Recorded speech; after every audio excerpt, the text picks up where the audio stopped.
कल रात पूरी दुनिया के अंदर फेसबुक और इंस्टाग्राम अचानक से बंद हो गया। फेसबुक अकाउंट अपने आप लॉग आउट हो गया। इंस्टाग्राम को भी लोग नहीं चला पा रहे थे। काफी देर तक फेसबुक और इंस्टाग्राम बंद रहे। आखिर ऐसा क्यों हुआ? मार्क जुकरबर्ग की तरफ से बताया गया कि थोड़ा सा सर्वर में प्रॉब्लम आ गई थी, जिस वजह से यह सब हुआ। लेकिन एक बड़ी खबर इससे जुड़ी हुई आ रही है। दावा किया जा रहा है कुछ रिपोर्ट्स में कि फिलिस्तीन की वजह से फेसबुक और इंस्टाग्राम बंद हुआ था। क्या है पूरा मामला, इस पर आराम से बात करूंगा, लेकिन पहले आपको कुछ दर्दनाक तस्वीरें दिखाना चाहता हूं। दोस्तों, दुनिया भर के ये जो मुस्लिम हुक्मरान हैं, चलिए एक बार को मान सकते हैं कि इनको मस्जिद अक्सा की कोई फिक्र नहीं है। मान सकते हैं कि इनको फिलिस्तीन के लोगों की भी कोई फिक्र नहीं है। हो सकता है कि कुछ मुस्लिम हुक्मरानों के दिमाग में फिरका परस्ती वाली बात चलती हो, इसलिए वो फिलिस्तीन के लोगों का या मस्जिद अक्सा का ध्यान नहीं दे रहे हैं। लेकिन दोस्तों, कुरान एक ऐसी अल्लाह की किताब है, एक अल्लाह की ऐसी नेमत है, चाहे वो किसी भी फिरके का मानने वाला हो, कुरान पर जरूर यकीन करता है। और कुरान को अल्लाह की किताब मानते हुए उसकी पाकीज़गी भी बयान करता है, उसकी हिफाजत भी करता है।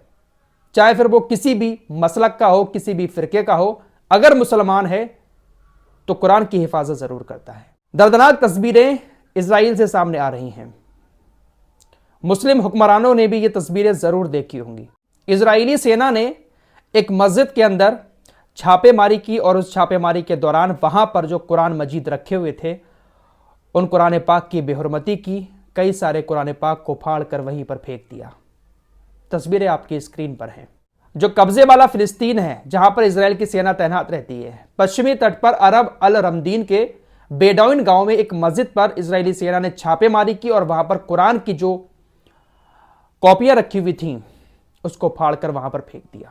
क्या ये तस्वीरें मुस्लिम हुक्मरानों के पास नहीं पहुंचती होंगी? क्या इन तस्वीरों को देखकर भी मुस्लिम हुक्मरानों की गैरत नहीं जागती होगी? चलिए, फिलिस्तीनियों की खबर नहीं ले रहे हैं, मस्जिद अक्सा की कोई फिक्र नहीं है, कुरान की तो हर एक मुसलमान को फिक्र होती है। मुस्लिम हुक्मरानों की गैरत तो उसी वक्त मर गई थी जब कितनी बार दुनिया भर के अंदर कुरान जलाए गए। तुर्की एम्बेसी के बाहर, स्वीडन के अंदर कितनी बार कुरान को जलाया गया, लेकिन तुर्की खामोश रहा। बल्कि तुर्की ने उल्टा अमेरिका से लड़ाकू विमानों के बदले स्वीडन को नाटो का सदस्य बना लिया। सब जमीर बेच चुके हैं। फेसबुक और इंस्टाग्राम की बात कर लेते हैं। कल जो अचानक से फेसबुक और इंस्टाग्राम बंद हुआ था, उसको लेकर एक खबर सामने आ रही है। दरअसल दावा किया जा रहा है कि फेसबुक और इंस्टाग्राम पर एक साइबर अटैक हुआ था, और यह साइबर अटैक जो हुआ वो अल्जीरिया से हुआ था। यह रिपोर्ट आपकी स्क्रीन पर है। इसके मुताबिक साइबर इलेक्ट्रॉनिक अल्जीरियाई सेना ने इंस्टाग्राम और फेसबुक और मैसेंजर पर साइबर अटैक करके उसको पूरी तरह से डाउन कर दिया था। इस हैकर ग्रुप ने फेसबुक और इंस्टाग्राम को डाउन करने के बाद यह बताया कि ये दोनों एप्लीकेशन फिलिस्तीनियों के खिलाफ यहूदियों के साथ युद्ध में शामिल है। आपकी जानकारी के लिए बता देना चाहता हूं कि फेसबुक और इंस्टाग्राम हर उस वीडियो को, हर उस पोस्ट को डिलीट करते हैं जो इजराइल के खिलाफ होती है, जो फिलिस्तीन के सपोर्ट में होती है। खैर, यूट्यूब पर गनीमत है, वीडियो यहां पर भी डिलीट होती हैं जो इजराइल के खिलाफ होती हैं, लेकिन इतनी नहीं होती हैं। फेसबुक और इंस्टाग्राम खुलकर इजरायली यहूदियों का साथ दे रहे हैं। इसी के चलते हुए अल्जीरियाई हैकर ग्रुप ने इसको डाउन किया था। अल्जीरिया एक ऐसा देश है जो खुलकर फिलिस्तीन के सपोर्ट में है। कई बार यूनाइटेड नेशंस में, यूनाइटेड नेशन सिक्योरिटी काउंसिल में, बहुत सारी जगहों पर अल्जीरिया बहुत सारे प्रस्ताव फिलिस्तीन को लेकर आ चुका है। खुलकर अल्जीरिया फिलिस्तीन के साथ है। दोस्तों, आपको खबर बता चुका हूं कि अमेरिका का यह सैनिक वॉशिंगटन के अंदर इजरायली एम्बेसी के बाहर अपने आप को आग लगा लेता है। इसकी मौत हो गई है। जब ये आग लगा रहा था तो इसने कहा कि मैं फिलिस्तीन के अंदर जाकर इजराइल के लिए फिलिस्तीनी लोगों का नरसंहार नहीं कर सकता। ये लोग मुझे गाजा में भेजना चाहते हैं, मैं वहां पर जाकर गाजा के लोगों को नहीं मारना चाहता। फ्री पैलेस्टाइन के नारे लगाते हुए इसने अपने आप को आग लगा ली। यमन ने इस अमेरिकी सैनिक को राष्ट्रीय नायक बना दिया है। यमन के लोगों के लिए इसको राष्ट्रीय नायक बना दिया है और इसको शहीद का दर्जा देते हुए चौराहों पर इसके पोस्टर लगाए गए हैं।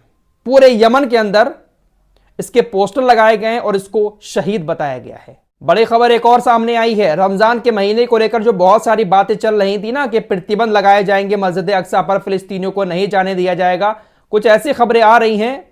टाइम्स ऑफ इजराइल इस बात का दावा कर रहा है कि नेतन्याहू अपने इस प्रतिबंध वाली बात से पीछे हट चुके हैं। नेतन्याहू ने कहा था कि कुछ लोगों की इजाज़त होगी जाने की, लेकिन अब इस बात से पीछे हट गए हैं, यानी रमज़ान के महीने में फ़िलिस्तीन के लोग मस्जिद अक्सा में इबादत कर सकते हैं। लेकिन दोस्तों पंगा ज़रूर होगा, ये आप देख लेना। उधर खबर समुंदर से आ रही है। ओमान की खाड़ी में ईरानी नौसैनिक बलों ने एक बार फिर से अमेरिका के एक तेल के टैंकर को जब्त कर लिया है। यह तेल का टैंकर जो है वो कुवैत से रवाना हुआ था और ह्यूस्टन की तरफ जा रहा था। ईरानी नौसैनिक बलों ने इसको जब्त कर लिया है। दोस्तों एक बड़ी खबर रूस से आ रही है और यह बड़ा हैरान करने वाली खबर है। नए साल के मौके पर हमारे देश के 7 लोग रूस घूमने जाते हैं। रूस पहुंचकर ये 7 लोग रूस के अंदर घूमते हैं क्योंकि इनके पास रूस का वीजा होता है। इनको वहां पर एक एजेंट मिलता है। एजेंट इन 7 लोगों को लालच देता है कि भाई आप अगर चाहें तो हम आपको बिना वीजे के बेलारूस भी घुमा सकते हैं। ये लोग उसकी बातों में आ जाते हैं और उस एजेंट के साथ बेलारूस के लिए रवाना हो जाते हैं। जैसे ही ये 7 लोग बेलारूस पहुंचते हैं, वो एजेंट इनको छोड़कर भाग जाता है, इनसे कुछ पैसे वगैरह लेता है और इनको बेलारूस पहुंचाकर भाग जाता है। इनको रोड पर अकेला छोड़ दिया। ये लोग वहीं पर खड़े हुए थे। बेलारूस की आर्मी ने इनको पकड़कर वापस रूस भेज दिया। रूस की सेना ने इनको गिरफ्तार करके 3-4 दिन के लिए अंदर कर दिया।